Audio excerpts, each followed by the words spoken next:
Well, what a treat to be here tonight and in this amazing space and to hear and see and taste and learn and feel so many different emotions stimulated by our speakers.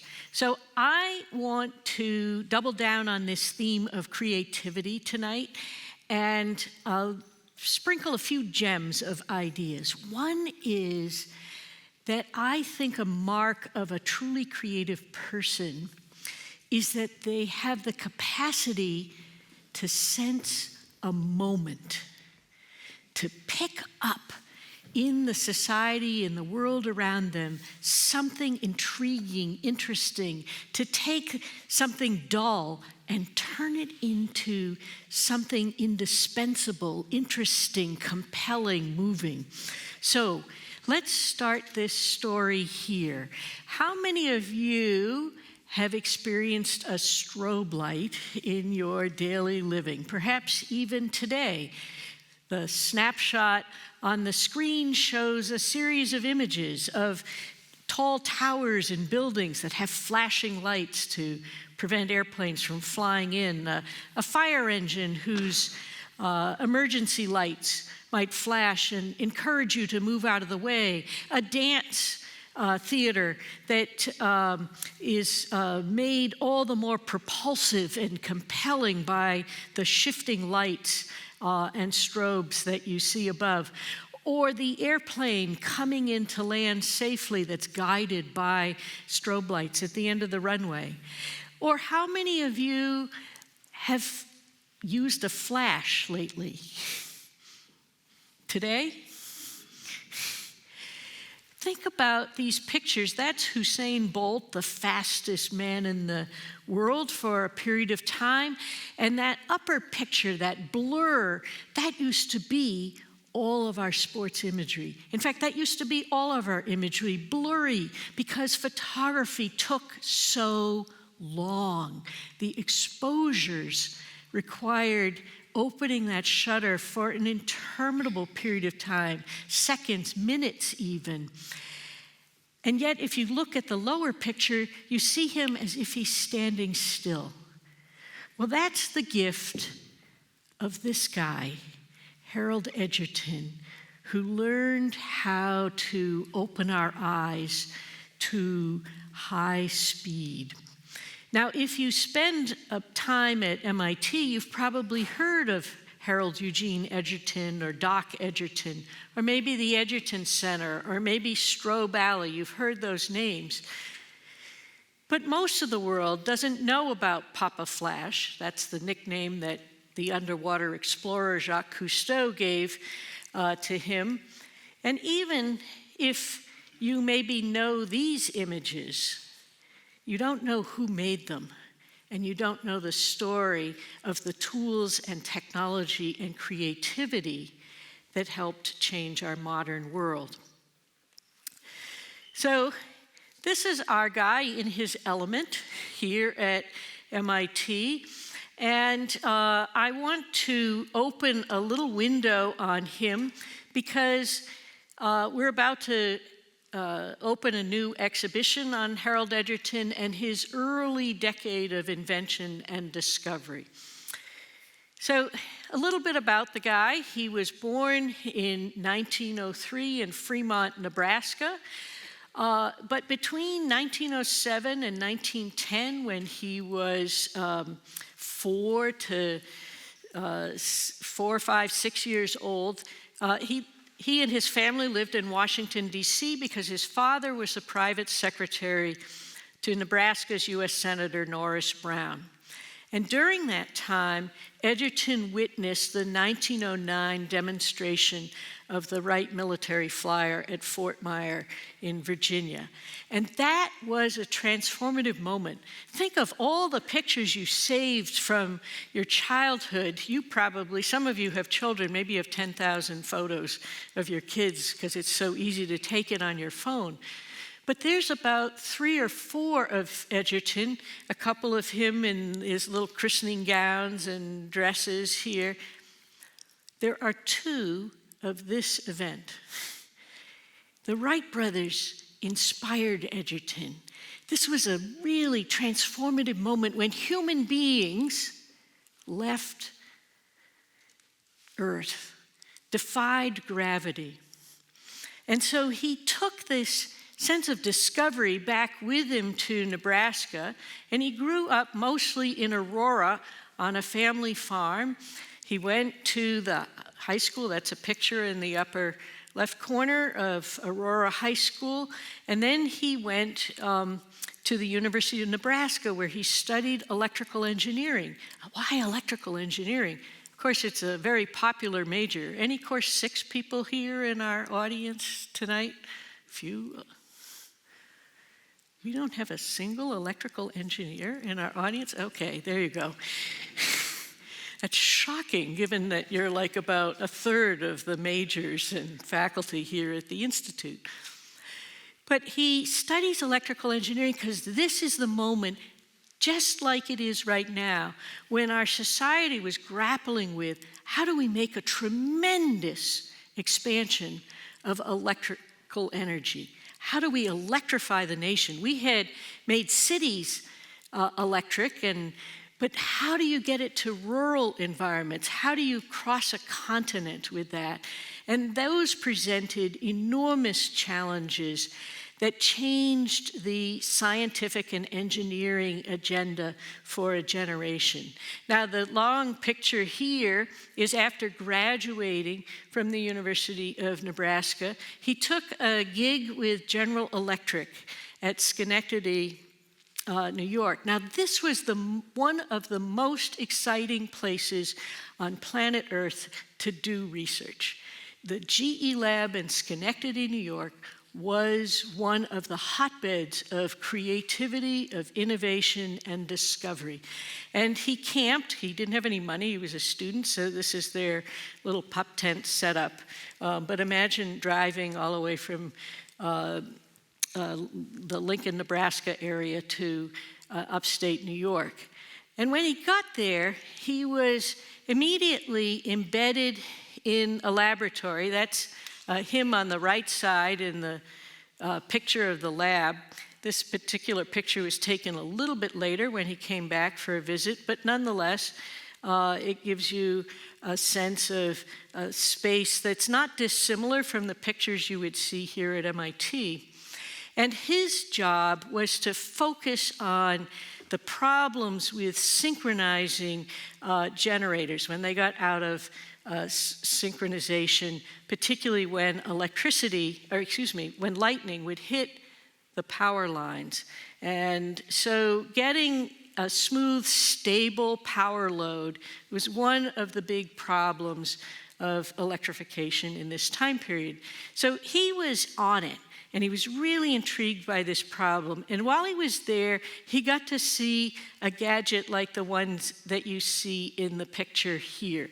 It kind of looks like little baby carriage wheels. It's got a metal cylinder on it.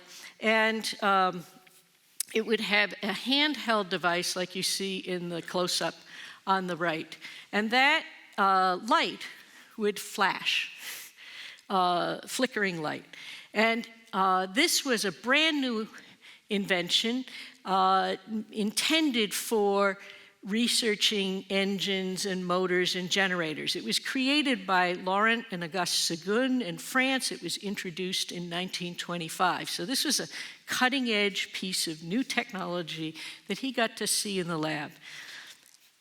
The thing is, he was phenomenally frustrated with this device. It didn't work very well. The light was dim. He couldn't use it to expose any photography because it was the wrong bandwidth to expose film. And I'd have to say this, that fascination and frustration are often two hallmarks of technological innovation and invention. So think about that. Keep that in the mind. This guy is frustrated and fascinated. He's seen this device. And he comes to MIT after a year because his father says, you need to get a graduate degree. MIT's the best place to do it. go there. So he continues his eastward journey, and he joins this research group led by the fellow on the left. That's Vannevar Bush, one of the most famous people who gives us really the digital world that we know today. But Bush and the faculty at MIT in that moment were really obsessed with inventing entirely new tools to solve the problems needed for this national electrification problem. And so they're all standing in front of this long bench. It's called the Project Intergraph. And Edgerton, as a member of this group, was expected to use it for his thesis. So in fact, this is his master's thesis, which he gets in 1927. And if you look on this is from the introduction, it says, solution of even the simplest cases were regarded as impossible except by approximate or step-by-step analysis until the intergraph became available. So he's touting the virtues of this device, which he was expected to use in his master's thesis. And immediately after graduation, he was hired as a research assistant and instructor, and he started work on his doctorate here at MIT, which he would get in 1931. Now that doctorate, the title focuses on synchronous motors. But buried inside is a whole section where you see pictures just like the ones I'm showing you on the screen. In fact, these are figures from his thesis. And what you see on the left is a bulb, and that would flash, and you see the generator whirling, and that would be marked with these letters N and S, and by flashing the light, he could interpret the speed of the generator and its power. And so he used this motion picture film, and you see that strip on the right where the frames are 1, 2, 3, 4, 5, 6, all the way to frame 26, where he's studying a sequence. Here's the deal. The intergraph is what everybody's talking about. Synchronization is what he talks about in his thesis. But what really captured his imagination was using the stroboscope, that tool that he had seen a couple years earlier at General Electric. He was all in on this tool. And so to give you a sense of how all in he was and how much promise other people had, is even before he finished his degree, in 1930 he got his first consulting gig. This is anybody from the state of Vermont in the room? Well, this is the Comfort Dam. It's part of the major hydroelectric dam project at the 15-Mile Falls on the Connecticut River. That would be the first dam on the Connecticut River. It, in a sense, irrevocably changed the ecology and ecosystem of this part of the world and of the river. But Edgerton, that's a page from his notebook, was invited to go there to investigate the generators that were creating power, or transforming the power of the water power into electric power. And you see some funny sketches of like a tube with arms, and you see this generator. And if you look at that picture closely, you'll notice little arrows painted. Those are the same as those N's and S's that you saw in the previous slide of his thesis. So he's already into this business, and this is really important because Edgerton was evolving a philosophy that theory is fundamental, but you can't develop a theory, you can't understand a theory, you don't really have a theory until you experiment with it and try to apply it in practical situations. So he has this sense of deep engagement with practical engagement or applications. And so in his introduction, here he makes this statement, this is the introduction of one of his students. This is how he trained his students. His first was Kenneth Beardsley, who was an undergraduate, was asked to write a theory on creating a mercury arc stroboscope. And this is the introduction to Kenneth Beardsley's thesis. And it says, most of the practical stroboscopes had used neon tubes. They didn't work very well. The idea was if you could replace them with a mercury arc, the conditions would be vastly improved. I have to say that is 100% true, but it is an enormous challenge for museum curators today because we have these bulbs full of liquid mercury. And I can tell you that EHS officers everywhere are really unhappy about that fact in their collections. The two most prominent students that he worked with, first was this guy, Kenneth Germishausen, who's featured in the picture on the left, and Herbert Greer on the right. And remember, this is the Great Depression. These were two phenomenal students. He was really excited about them. They couldn't get jobs. And so he cut a deal with the department chair, which says, if I can raise the money, can I keep them on board to continue my research, to do work, to consult? We'll bring money into the department. And they agreed. They probably wouldn't have agreed today. Well, I don't know. They probably would agree today. Here we are a century later, and times have changed. But they agreed in this moment, and they also agreed that whatever Edgerton discovered, he could keep the patents. Really interesting moments. So they get started working with him in the early 1930s.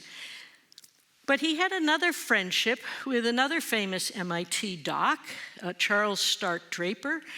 And that's him on the left. Draper had come about the same time as Edgerton to MIT, was working on his own master's thesis, this time about aircraft engines. And so you're getting a theme: stroboscope, engines, generators, so forth. And one day in their lab, Draper says, hey, let's take a picture of the water coming out of the faucet. So I've just highlighted, this was Edgerton's lab in Building 4, Room 105, and there is the faucet. And the picture that you see on the far right is the first non-scientific, non-engineering picture that Edgerton ever took. And he calls it simply water from faucet. Well, his wife, Esther, said, Harold, take more of those. And another guy at MIT absolutely agreed with her. We've just had a technology review presentation. This young man on the left, James Killian, who would become president of MIT later on, but he was named the 7th editor of Technology Review, and he wanted to transform this dull quarterly alumni magazine that you see in the brown paper cover into a kind of magazine that leaders of industry would read. And he felt that visual imagery was really important to that there should always be compelling cover stories, there should be interesting images and stories throughout the magazine. So it went from a quarterly to a monthly, and this is an example of one of Edgerton's series of images of milk drops that became the cover of a 1934 issue. So Killian becomes a huge Edgerton fan. And this just feeds on itself. So Doc would get invited to go on a consultancy.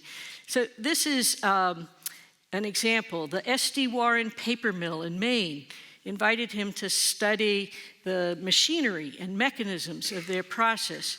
And then Fortune magazine heard about that investigation, and they said, hey, would you take some pictures for us? And that led to this incredibly famous shot.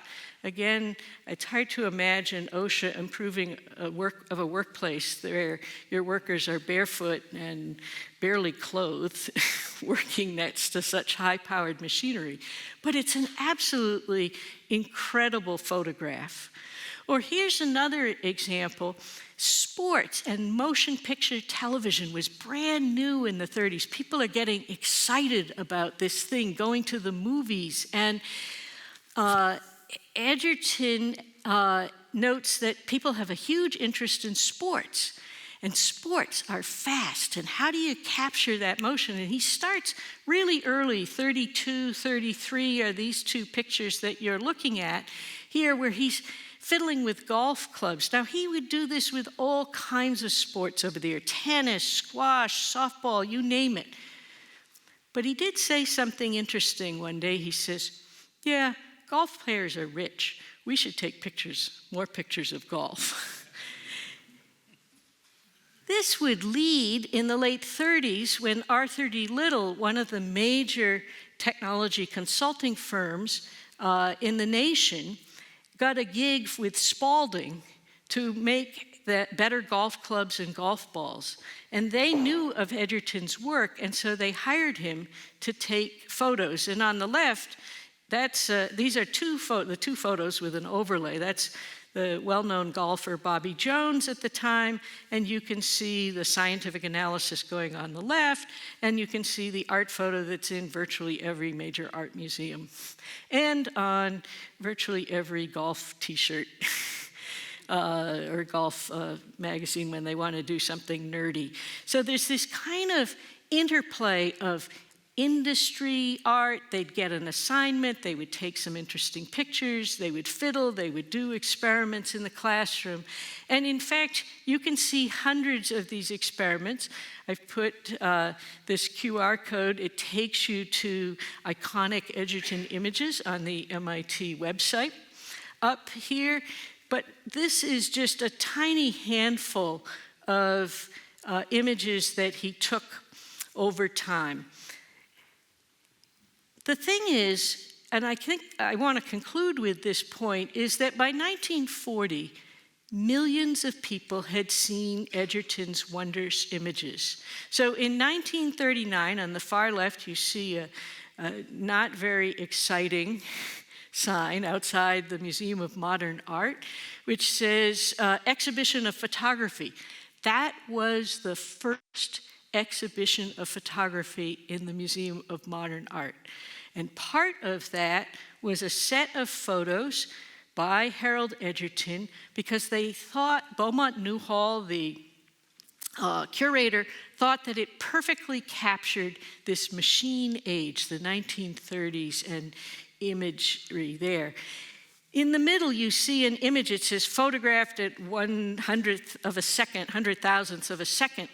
Eastman Kodak at the World's Fair, 1939 World's Fair in New York City, the star of the Eastman Kodak Pavilion were Doc Edgerton photographs, including this interactive where you could throw the softball at a pane of glass and it would be captured mid-smash, as you can see in these two examples. And then you could take home as a souvenir your smashed pane of glass.